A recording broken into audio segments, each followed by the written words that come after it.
Barbie is a feminist movie. Yeah, I mean, well, it most certainly is a feminist film. It's made by a feminist director, it's written by feminists, and it's produced by companies that advertise a feminist mindset. It needs no recaps because everyone already made one. Signs, on the other hand, is a 2002 movie by M.Night about an alien invasion. The director loves the idea of basing an entire movie on a popular story process, like a plot twist with Unbreakable and Sixth Sense. Signs the same, but it's based on the Chekhov's gun, a well-known rule in cinema that claims if you put a gun on a wall in your first act, it must be used in the resolution of the movie. A very interesting move since everything in this story is placed for a reason.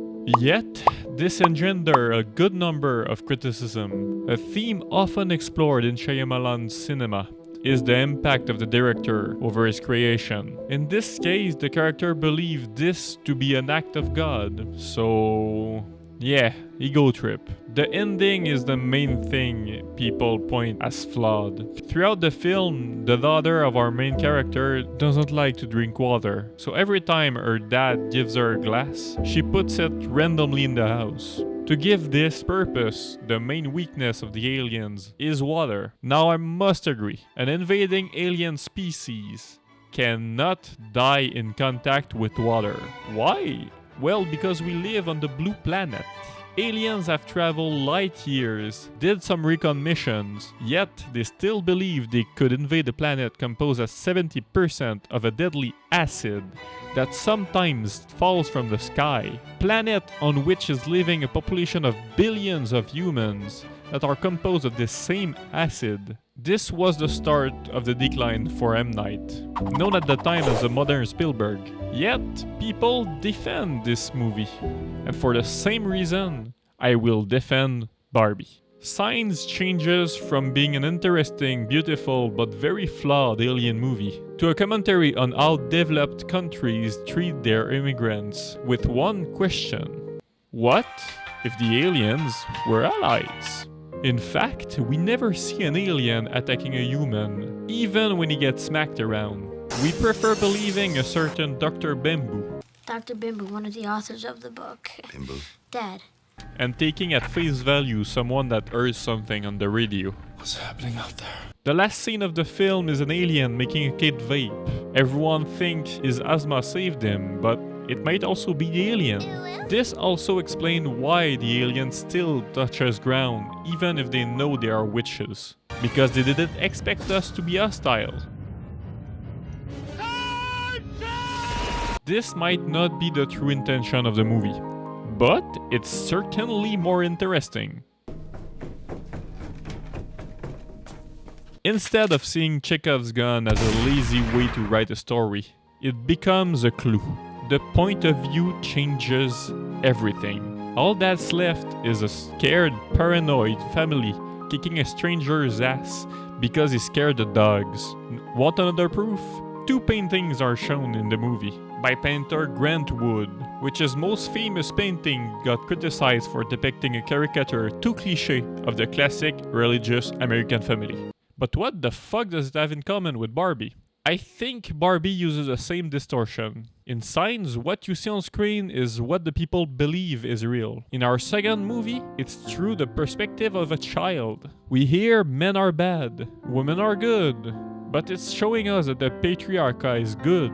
When the Kens take over, it doesn't stop being a society revolving around Barbies. They are still worshipped. The shift is made over what's important. Health, inclusive fun, culture, and love. After Barbie takes power back, she even chooses to live in the real quote-unquote patriarchal world. They say that men and women should not work as a team to find their true meaning in life. They imply that motherhood is trash and undesirable. Yet when Kens are in power, everyone's happy. Even when they're unbrainwashed, the only thing they want is their houses and the power. No one found their situation bad. It's this weird dissonance that's confusing me. I thought There is no way a film with this much attention to details can be this amateur. If you see Barbie world as an imagination of young girls, everything makes sense. The weird physical and esoteric property of their realm, like a playroom. Girls ruling over superfluous cans, like a girl would think the world works. The way Barbie suddenly starts having new feelings, like a child would when it's growing up, or even not knowing what sex is. I thought I might stay over tonight. Why? Because we're girlfriend-boyfriend. To do what? I'm actually not sure. After seeing how the world works, the imagination of the kids changes, as does Barbie world. It becomes more man-centric. It's also why everything is so superficial and childish. It even explains why the real world is so goofy. Catastrophic! It's the real world experience through the eyes of a child. The lame-ass monologues is just mimicking what grown-ups says without really knowing what they're saying. That's why it's so fucking empty.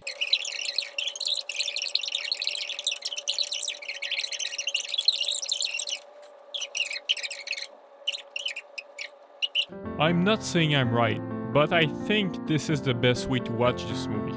It gets rid of the malice and intent planning over the script. Barbie is being related to the like little girls playing dress up where they put on everything and they just start wanting to disappear. And I watched it happen with them and I'm like, what is this changeover? And it's a coming-of-age story that would have benefited from an ending like Lego. A premise like this might be interesting to explore, but it does not excuse this film. With Signs, people found the movie bad, good, or interesting. With Barbie, people are fucking furious.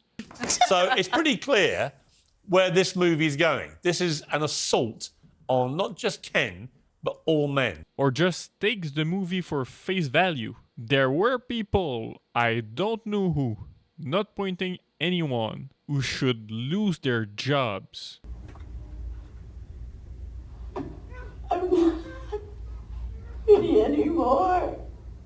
Note to the filmmakers, Margot Robbie is the wrong person to cast if you want to make this point. No, you fucking dumbass. It works because Barbie is beautiful. It shows a young woman struggling with her body image. She thinks she's ugly, even though she is beautiful. And it takes a mother figure to correct it. And it kills me that you don't think you're good enough.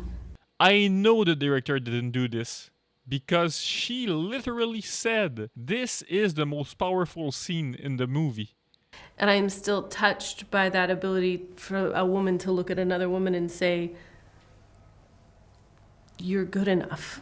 6 out of 10, made me think, and practical effects.